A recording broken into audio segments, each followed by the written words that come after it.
Bonjour, bienvenue au Parlement européen à Bruxelles pour un nouveau numéro d'Europe Hebdo. Et cette semaine, on revient sur le sacre de Vladimir Poutine. Le président russe a été confortablement réélu pour un 4e mandat. L'opposition affaiblie a dénoncé des fraudes électorales et un climat de vote obligatoire. Et pour l'Europe, quelles conséquences? La Russie de Poutine, une présence inquiétante aux frontières de l'Union européenne. La Russie de Poutine qui soutient des mouvements d'extrême droite en Europe, comme Jobbik en Hongrie par exemple. La Russie de Poutine qui met en avant par une propagande bien rodée toutes les faiblesses de l'Union européenne pour mieux la déstabiliser. Point d'interrogation, faut-il être vigilant? C'est le débat d'Europe Hebdo. 3 invités m'ont rejoint sur ce plateau. Franck Proust, bonjour. Vous êtes député européen français, chef de la délégation française du PPE, le Parti populaire européen qui regroupe la droite et une partie du centre ici au Parlement européen. On vous a invité aussi car vous publiez cette semaine un rapport fort intéressant sur les filtrages des investissements étrangers. En gros, comment protéger les entreprises européennes des appétits étrangers, notamment chinois. Merci d'avoir accepté mon invitation. Guillaume Balas, bonjour. Vous êtes député européen français du groupe des socialistes et démocrates. Vous avez beaucoup travaillé sur le dumping social ici au Parlement européen. Et en France, vous contribuez à l'émergence du mouvement Génération, le mouvement de Benoît Hamon. Merci d'avoir accepté mon invitation. Enfin, Jacek Saryusz-Wolski, bonjour, j'ai bien prononcé. Vous êtes député européen polonais, vous êtes spécialiste des pays d'Europe centrale et orientale. Merci d'avoir accepté mon invitation. D'abord, les images, retour sur ce sacre de Vladimir Poutine. Il obtient son plébiscite, réélu président de la Fédération de Russie pour un 4e mandat. Mais l'opposition dénonce des fraudes électorales et l'empoisonnement de l'agent russe Sergueï Skripal et de sa fille Yulia continue de polluer les relations entre la Russie et le Royaume-Uni. Loris Boischaud.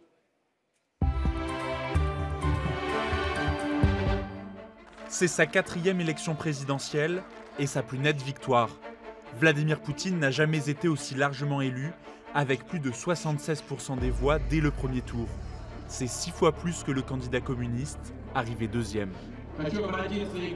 Je voudrais lancer un appel à ceux qui sont ici aujourd'hui à Moscou et à nos partisans sur l'ensemble du territoire de notre pays. Merci beaucoup pour ce résultat. Au pouvoir depuis 18 ans, 14 ans comme président et 4 ans comme Premier ministre, Vladimir Poutine est assuré de rester au Kremlin jusqu'en 2024. Mais ce triomphe est contesté.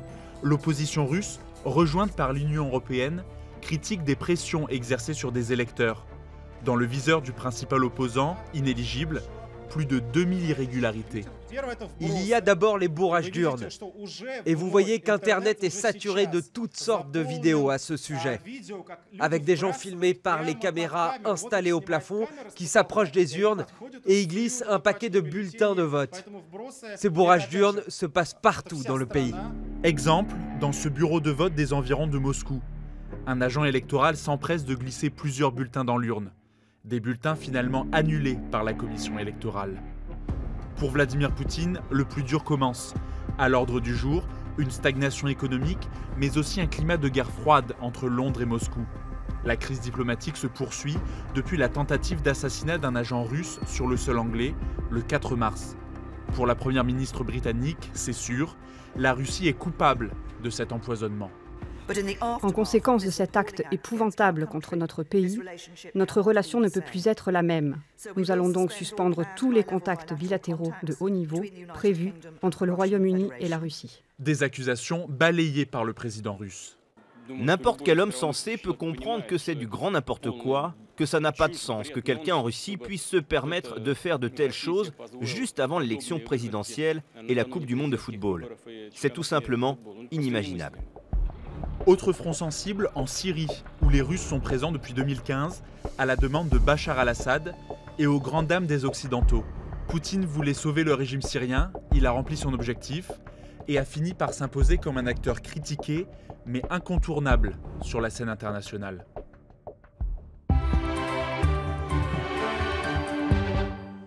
Voilà, victoire de Vladimir Poutine qui repart pour un 4e mandat, qui doit le maintenir au pouvoir jusqu'en 2024. Est-ce que l'Europe doit être vigilante? Franck Proust. Je crois que vous avez bien utilisé le terme, il faut être vigilant et replacer, je crois que cette victoire de Poutine dans un contexte mondial. Vous avez d'un côté aujourd'hui un président américain, Donald Trump, pour qui c'est l'American First, qui a comme principal conseiller son poste de télévision et son porte-parole, son compte Twitter. Vous avez en face de ça un président chinois qui a réussi à se faire réélire et élire comme empereur à vie. Et puis vous avez un dirigeant russe, Vladimir Poutine, qui effectivement vient d'être réélu pour la 4e fois. On voit l'importance aujourd'hui des Russes, notamment sur un certain nombre de conflits. On l'a vu dans votre reportage et notamment dans le conflit syrien. Donc face à ça, la Russie, qui est quand même, je le rappelle, le 4e partenaire commercial de l'Europe, eh bien l'Europe doit arrêter d'abord sa naïveté et peut-être réagir en tant que telle comme une entité un petit peu plus homogène, à 28 voire à 27, puisqu'on considère que maintenant nos amis britanniques malheureusement sont dehors. Et il est évident que quelqu'un comme Vladimir Poutine aime les gens qui ont de la force de la persuasion, c'est-à-dire que c'est quelqu'un qu'on peut respecter, mais qui attend quelque part une identité. Or, ce qui nous manque à l'Europe, c'est une diplomatie étrangère, c'est peut-être un manque de leadership. On a vu dans cette institution combien, quand la France a eu la présidence européenne, je pense à Nicolas Sarkozy, comment Nicolas Sarkozy, face à Vladimir Poutine, avait réussi la crise de la Géorgie en 2008. Guillaume Gallas qui sourit à l'énonciation de Nicolas Sarkozy. Oh non, bon, on ne va pas rentrer là-dedans. Je pense que Nicolas Sarkozy, malheureusement, n'a pas beaucoup résisté, pas très longtemps. Sur Vladimir Poutine, alors, est-ce qu'il faut être vigilant? On a quand même, aux frontières de l'Union européenne, quelqu'un qui soutient des mouvements d'extrême droite. Oui, mais je vais vous dire, les mafias, je pense que les Français, ils ont un rapport à la Russie qui est à peu près le même qu'ils ont à l'Europe, c'est-à-dire un rapport religieux. Il y a les fanatiques, c'est les pires. En France, qui explique que Poutine c'est fantastique, que c'est l'alliance traditionnelle de la France face aux Germains, j'ai entendu ça, y compris à gauche, qui sont d'une complaisance absolue, quoi que fait Poutine en fait, c'est formidable, et quand il est attaqué, en fait c'est, derrière il y a les Américains, etc. Bon, il y a ceux-là, puis il y a le reste, les autres, c'est-à-dire Poutine, quoi qu'il fasse, c'est le mal. En oubliant qu'en effet, en Chine, il y a un type qui vient de se faire élire à vie, et là, personne n'en parle. Tout le monde trouve ça normal. La Chine a des relations commerciales, mais quoi que fasse Poutine, c'est le diable. Donc il faudrait juste avoir un rapport un peu rationnel à Vladimir Poutine. Moi, il y a quelque chose qui me dérange beaucoup, c'est que sur l'affaire d'Afrine, sur les Kurdes, ce qu'on oublie toujours de dire là en ce moment, c'est que si Erdogan a pu aller à Afrine et notamment faire le nettoyage ethnique qu'il est en train de faire, c'est parce qu'il y a eu l'autorisation de la Russie. Donc c'est un peu plus compliqué que de dire il y a l'OTAN d'un côté avec les Turcs et de l'autre côté il y a Poutine. En réalité, on voit bien que la Russie défend ses intérêts. Ça n'est pas une démocratie libérale. Et donc nous devons être vigilants, fermes et évidemment ouverts, comme nous le sommes avec le reste du monde. Monsieur Walski. Une chose est certaine, que les Américains n'ont pas influencé ce vote, parce que même les Russes ne pouvaient pas l'influencer. Ce n'était pas l'élection, c'était plébiscite. Dans le meilleur cas, Navalny n'était pas admis. Faut-il être vigilant? Il fallait être vigilant depuis des années. C'est que l'Occident n'a pas fait. Il fallait être vigilant quand on essayait de vendre le Mistral à la Russie. Il fallait être vigilant quand on fait de contrats sur Nord Stream 2 avec les Russes. Quand on les permet de pénétrer nos entreprises, nos médias, nos marchés financiers. J'espère que non, mais peut-être il est trop tard. Qu'est-ce que vous voulez dire par là? Qu'il y a un entrisme russe dans l'Union Il européenne? y a une présence, influence très forte sur les processus démocratiques même. C'était les élections en France, le Brexit, les élections en Italie, partout. Les Allemands, ils craignaient ce qui était les faits. Vous pensez que Vladimir Poutine a une responsabilité dans la montée des populismes en Europe? Oui, très fortement. Il supporte pas seulement l'extrême droite, qui est infiltrée par eux, y compris le Front National en France, mais aussi l'extrême gauche, comme Syriza. Donc il est présent partout par ces moyens, ces instruments qui viennent des temps de la Russie soviétique ou de l'État soviétique. Et pendant des années, l'Europe occidentale ou l'Occident en tout entier restait aveugle et ne voulait pas entendre ceux de l'Europe centre-orientale qui connaissaient la vraie nature de l'empire russo-soviétique. Et il est tard, sinon trop tard aujourd'hui. Qu'est-ce que reproche, selon vous, Vladimir Poutine à l'Europe, à à l'Union européenne? C'est quoi, de se rapprocher trop de sa sphère d'influence? D'avoir intégré les pays baltes en 2004? Peut-être une certaine forme d'ingérence de l'Europe sur un certain nombre de conflits. Regardez ce qui s'est passé en Crimée. L'Europe a bien réagi. Les sanctions fermes? Les sanctions fermes avec un embargo. Mais regardez bien, même sur ces sanctions, le problème, c'est qu'on n'est pas capable de maintenir sur des mesures dans le temps. Regardez, on a fait un embargo qui a eu comme conséquence un embargo des produits agricoles et on a mis en difficulté tout le secteur de l'agriculture. Moi qui suis un député européen français, notre secteur agricole français a énormément souffert. Donc je crois qu'il faut de la lisibilité. Encore une fois, ce qu'il nous faut, c'est une véritable politique étrangère avec un véritable leadership. Mais il faut surtout que l'Europe se fasse respecter. Le gros avantage que nous avons aujourd'hui, et on le voit bien, c'est qu'on est plus fort à 500 millions qu'à 60 millions. Regardez ce qui se passe aujourd'hui chez nos amis anglais. Vous avez parlé de cet empoisonnement, on va en parler. de cet espion russe. Je crois qu'aujourd'hui, être isolé représenterait, face à de telles puissances, la Russie, la Chine ou les États-Unis, un véritable danger. Mais encore une fois, lorsqu'on prend des sanctions, il faut avoir une véritable stratégie, une politique. Et vous savez, on ne respecte que les gens dont on craint un petit peu le comportement. Et aujourd'hui, pour revenir à votre question, je pense que c'est une certaine forme d'ingérence. Monsieur Poutine voudrait prendre ses décisions sur le monde, sur un certain nombre de conflits ou de politiques étrangères à lui seul. Mais il y a une stratégie de déstabilisation de oui, Vladimir Poutine? quelque part, on le voit, indirectement ou directement. C'est pas un hasard s'il y a des bruits. Mon collègue a parlé d'une influence russe sur une élection américaine ou autre. On voit très bien qu'aujourd'hui, les influences, elles sont multiples. Mais encore une fois, essayons, je rejoins mon collègue Balas, il faut prendre dans ce genre de choses de la hauteur et ne pas juger trop vite et surtout éviter les caricatures qui fait qu'aujourd'hui, on est soit dans un camp, soit dans l'autre. Sur la stratégie de déstabilisation, en France, ça n'a pas marché. Hein. Macron a été élu. Ils avaient misé, Vladimir Poutine avait misé sur François Fillon d'ailleurs, hein, pas sur Marine Le Pen. Sur François Fillon au début, puis sur Marine Le Pen, ça n'a pas marché. Non mais de toute façon, le fait qu'aujourd'hui, il y ait des agents d'influence russes, y compris ici, il y en a. Je veux dire, on ne va pas se mentir, comme il y a des agents d'influence américains, comme la Chine met une pression aujourd'hui à l'Union européenne très importante, on en parlera sans doute tout à l'heure, tout ça est vrai. Donc c'est le reflet de notre impuissance à nous. La réalité, c'est que si l'Union européenne avait aujourd'hui une politique un petit peu cohérente sur ces sujets, c'est vrai. Je prends l'exemple de Syriza. Vous dites Syriza est infiltré. Il y a une influence aujourd'hui, c'est très clair, en Grèce, de la part de la Russie. Mais pourquoi ?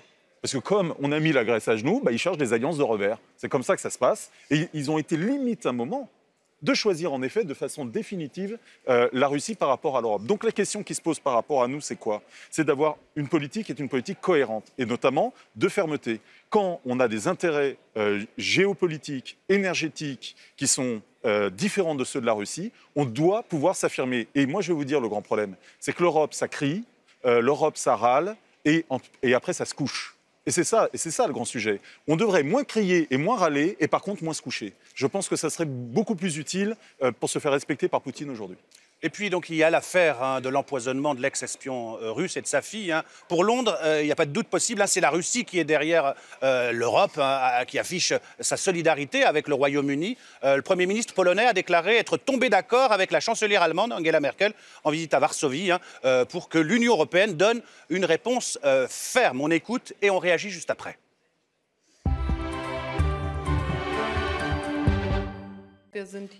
Nous considérons qu'il y a des informations sérieuses qui pointent en direction de la Russie. C'est à la Russie de prouver maintenant qu'il n'en est rien. Nous sommes tombés d'accord pour dire que l'Union européenne doit donner une réponse ferme et non seulement symbolique. Et nous attendons de l'Union que le sujet de l'attaque russe figure dans les conclusions du Conseil européen.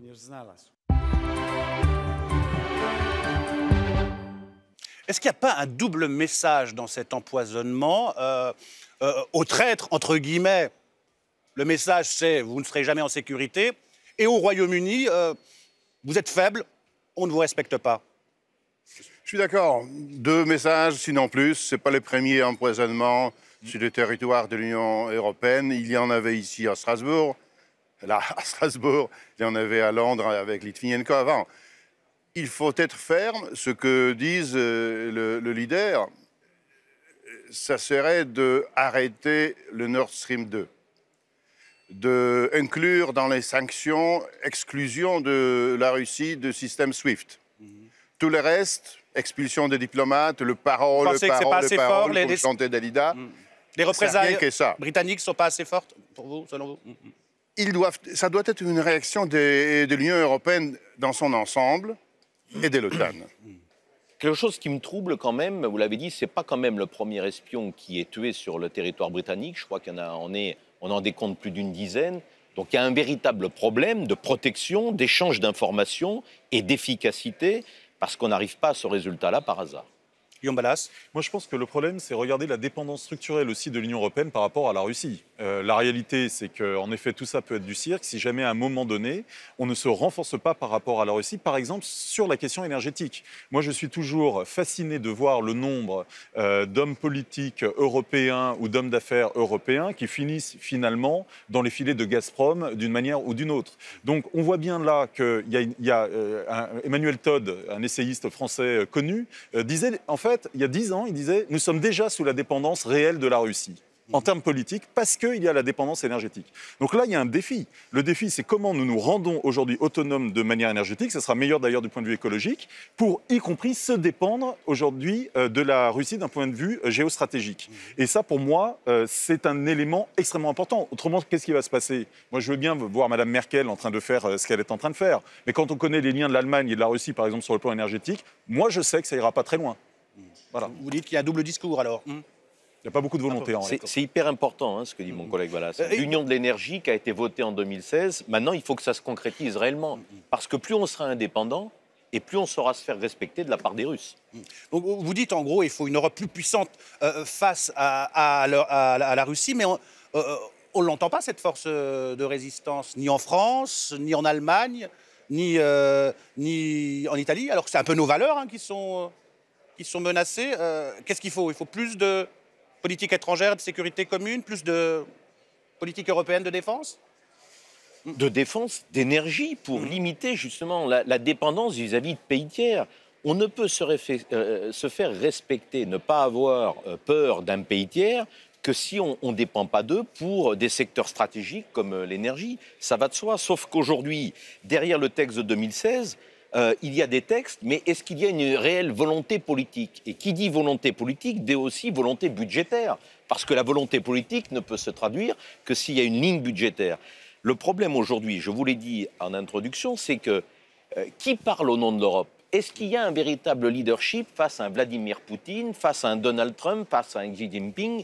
Le problème, il est là, c'est qu'aujourd'hui, notre force, c'est d'être à 500 millions, mais on manque de leadership et de cohérence et surtout de volonté politique. Je vais faire la transition avec notre deuxième sujet. Franck Proust, est-ce que vous pensez que Russia Today, média russe basé en France récemment, est-ce que c'est un investissement étranger indésirable? Les médias font partie de ces secteurs sensibles. Je dis ça parce que vous venez de publier un rapport intéressant, comment pousser l'Union européenne à mieux se protéger des investissements étrangers indésirables, alors que la Commission européenne a mis sur la table à l'automne dernier une proposition de législation très peu contraignante. Le Parlement européen travaille actuellement à sa propre position. C'est l'objet du rapport que vous présentez. L'idée, c'est quoi alors? C'est d'accorder plus de moyens aux Européens pour éventuellement bloquer des investissements, c'est ça? Alors, l'idée déjà, sans parodier un écrivain illustre en France, Marcel Proust, qui est mon homonyme, c'est d'aller à la recherche du temps perdu. Parce qu'on a parlé des grandes puissances tout à l'heure, les États-Unis, la Chine, le Japon, le Canada, tout le monde a son système de filtrage. Le problème en Europe, c'est que sur 27 États, seulement 13 en ont un. Et qu'aujourd'hui, on voit très bien qu'un investissement qui est réalisé sur un État, sur 2 États, peut avoir une conséquence économique sur une filière industrielle et donc sur nos emplois, sur un autre État. Je vais vous prendre un exemple. Imaginez qu'aujourd'hui, une entreprise chinoise investisse en Bulgarie, en Pologne et en Suède sur une entreprise qui fabrique des rivets essentiels pour construire des Airbus. S'ils ont le monopole des rivets, ils ont le droit de vie et de mort sur le domaine aéronautique. Idem, quand j'entends le patron de Renault dire « je fais une stratégie industrielle sur les véhicules électriques, mais je laisse le monopole de la batterie aux Chinois », c'est un non-sens sur un plan économique, parce que si vous perdez le monopole des batteries, vous perdez votre droit de pouvoir sur les différentes marques automobiles. Donc Le but, c'est d'avoir... Il y a, par exemple, en France, un outil qui avait été créé en 2007, encore une fois, sur Nicolas Sarkozy, repris par Arnaud de Montebourg, qui vient d'être remodernisé par Bruno Le Maire il y a un mois, et qui met des secteurs qui sont des secteurs dits sensibles. Mais, encore une fois, le tout, c'est de mettre un outil qui soit pragmatique et efficace pour protéger l'ensemble du territoire européen. Parce qu'on voit aujourd'hui que les intérêts et les secteurs sont liés. On ne peut pas bien se prémunir, se protéger que si on a un bon système de filtrage à l'intérieur de son propre pays. Guillaume Balas ? Non, mais moi, vous savez, ça fait 15 ans que je combats l'espèce d'idéologie dominante stupide européenne sur le libre-échangisme, cette espèce de naïveté qui ne profite en fait qu'aux riches dans notre belle Europe. Et je suis très content qu'enfin ce débat puisse s'ouvrir. Je vais lire votre rapport avec intérêt, parce qu'on fait n'importe quoi. Quand je vois qu'il y a des... par exemple, on parlait de la Grèce, qui est achetée à peu près entièrement aujourd'hui par les Chinois, par exemple. Quand je vois... port du Pirée. Non, mais oui, mais quand je vois en France même des terres agricoles achetées par des sociétés chinoises. Et je dis, franchement, dans ce cas-là, il faut aussi remettre en cause les accords commerciaux tels qu'on les signe. L'espèce de naïveté absolue qui fait que par un libre-échange sans critères sociaux, sans critères écologiques, sans critères stratégiques, on autorise aujourd'hui les investissements sans contrôle dans l'Union européenne est une folie. Or, on nous dit que ça va cesser. Monsieur Juncker nous a dit « oulala, mais ça va cesser ». Monsieur Macron nous dit « oulala, ça va cesser ». Le résultat, c'est qu'on n'en a jamais autant signé et qu'on va continuer à en signer. Donc, il faut que ce débat émerge. Il faut enfin que l'Europe sorte de sa naïveté coupable, parce que c'est encore une fois les populations les plus faibles qui aujourd'hui souffrent le plus de ce libre-échange totalement inégal. Qui est ciblé ? Les Chinois La dépendance excessive économique, c'est mauvais. Mais la dépendance politique, c'est pire. Et ici, je ne crains pas les Chinois, je crains les Russes. Oui. J'évoque encore une fois, le Nord Stream 2, c'est un meilleur exemple de nous être aveugles à l'influence politique qu'ils vont avoir, qu'ils ont déjà, parce qu'ils manipulent la scène politique européenne, et ils vont en faire encore plus. Sur Vladimir Poutine. Et les leaderships, vous parlez des leaderships, c'est pas d'un monsieur tel ou tel. Premièrement, ça doit être fait par l'Union européenne et pas par les capitales nationales, avec tout mon respect pour Paris. Deuxièmement, c'est la manque de volonté politique de se mettre d'accord. Les capitales se font mutuellement la concurrence. Je me souviens, de délégations françaises, allemandes et autres qui allaient à Pékin. Ils le font toujours. Les États existent, bien évidemment, oui. Oui, donc l'économie ne doit pas prévaloir sur les raisons politiques et stratégiques. Et aujourd'hui, c'est l'intérêt économique qui est dominant. Oui. Égoïste, d'ailleurs. Ce que je voudrais, c'est que les choses, il faut bien recentrer le débat. Nous ne sommes pas contre les investissements étrangers. Nous avons besoin, dans tous nos territoires, d'investissements étrangers. Bien sûr. Nous sommes contre, pour rejoindre ce que vous dites, les investissements étranges, c'est-à-dire ceux qui ne correspondent pas à une volonté économique, mais plutôt à une volonté politique. Les zones sensibles, l'aéronautique, les médias. Voilà, le big data, les terres agricoles, parce que derrière les terres agricoles, c'est la dépendance alimentaire, c'est la sécurité alimentaire, l'énergie, c'est la taxation, l'énergie bien entendu. Donc dans mon rapport, on liste un certain nombre de secteurs dits sensibles qui peuvent remettre en cause la sécurité nationale, liste qui peut être abondée, puisqu'il y a des secteurs qui n'étaient pas sensibles il y a 10 ans, qui le sont aujourd'hui, et d'autres qui l'étaient, qui ne le sont plus. Mais encore une fois, je crois qu'il faut marquer là la fin de la naïveté européenne. Nous avons déjà commencé à améliorer la situation. Encore une fois, l'Europe doit... Ce qu'attendent nos concitoyens, comme nos entreprises aujourd'hui, c'est une Europe qui agit, une Europe qui protège. Il y a eu Nomad, qui a empêché à la Chine d'avoir le statut d'économie de marché. Il y a eu la révision de nos instruments de défense. Eh bien, pour moi, c'est le troisième triptyque avec cet outil qui va faire en sorte de marquer quelque part la fin de la naïveté européenne, parce qu'encore une fois, si il y a 10 ans, les États, parce que en fait, le principe de subsidiarité d'un État ne sera jamais remis en cause. C'est l'État, in fine, qui décidera l'investissement ou pas. Mais est-ce que s'il y a 10 ans, quand on a demandé aux Grecs de vendre un certain nombre d'actifs, est-ce qu'il n'était pas quand même dangereux de donner l'accès à la Méditerranée aux Chinois? Il y a un moment donné, je pense qu'en ayant une bonne collecte d'informations, en ayant un dialogue au sein du Conseil, on doit être capable de se dire, attention, là, il y a des secteurs stratégiques, on ne doit pas laisser tout faire Le mot de la fin n'importe sur ce comment thème, Guillaume dans Balas. le libéralisme sauvage dont parlait M. Balas. Guillaume Balas, le mot de la fin sur ce thème. C'est très simple, c'est que moi je suis un farouche écologiste et je sais que si nous ne faisons pas la transition écologique aujourd'hui en Europe, c'est aussi parce qu'on a cassé notre industrie sur ce sujet et qu'aujourd'hui nous sommes dépendants par exemple de technologies étrangères, par exemple chinoises. Quelle absurdité! Alors que nous avons tous les ingénieurs aujourd'hui en Europe pour faire la plus belle transition écologique au monde. Donc il y a un lien entre la politique économique et commerciale que nous menons et les transformations nécessaires dont nos sociétés ont besoin. Sortons de la naïveté, reprenons-nous en main. Allez, on termine par notre rubrique de fact-checking. La France, toujours à la pointe du féminisme. Vrai, faux, cette checkpoint préparée cette semaine par Guillaume Goubert. Les droits des femmes en Europe. En novembre 2017, le ministre français de l'Éducation nationale Jean-Michel Blanquer affirmait « La France serait toujours à la pointe du féminisme. » À Paris... Ah, la France, sa galanterie, son romantisme... T'as de beaux yeux, tu sais. Et son féminisme à la pointe. Prenons tout d'abord l'un des droits fondamentaux, le droit de vote. Remontons le temps. En 1944, la France accorde aux femmes le droit de voter. Mais elle est loin d'être une pionnière. L'Espagne l'avait accordé 13 ans plus tôt. Au Royaume-Uni, les femmes de plus de 21 ans ont pu voter dès 1928. Si on remonte encore plus, entre 1915 et 1919, 11 pays européens ont permis aux femmes de voter. Mais parmi les 28, c'est la Finlande qui décroche la timbale en accordant le droit de vote aux femmes dès 1906. À Paris...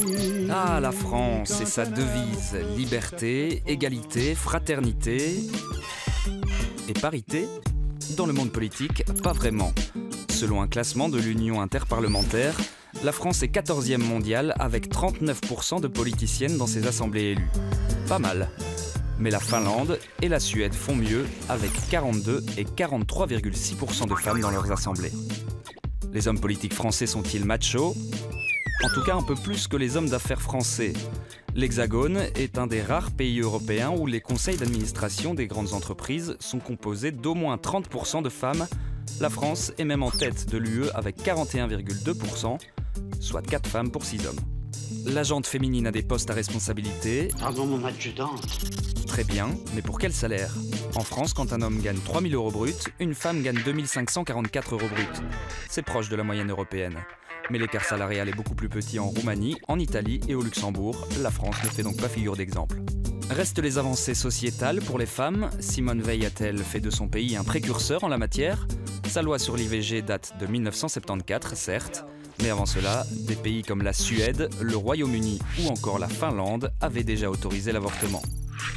Donc si on parle de féminisme, ce que dit Jean-Michel Blanquer est plutôt faux. Voilà, Jacek Seriusz-Wolski, vous réagissiez. La Pologne est à la pointe du féminisme, vous me dites ? En partant de Marie Curie-Sklodowska, nous avons dans notre culture un tel respect pour les femmes que certains disent que nous sommes un matriarcat.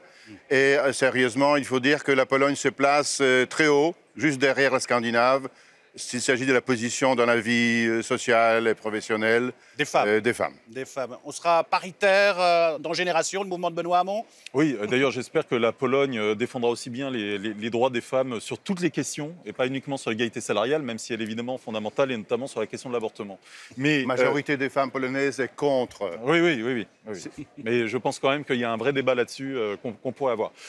Sur la question, regardez, on n'est pas très paritaire là. Donc on voit bien qu'on a encore bien des progrès à faire. La question de l'égalité femmes-hommes, ce n'est pas une question simplement pour les femmes. La réalité, c'est qu'il n'y a pas d'égalité entre les citoyens s'il y a une différence de genre qui est aussi accentuée. Donc en fait, c'est un combat pour l'égalité en général. C'est ça qu'il faut retenir. Ce sera le mot de la fin. Merci à vous trois d'avoir accepté mon invitation. C'était passionnant. Merci à vous de nous avoir suivis. Restez avec nous sur les chaînes parlementaires et la RTBF. Bye bye.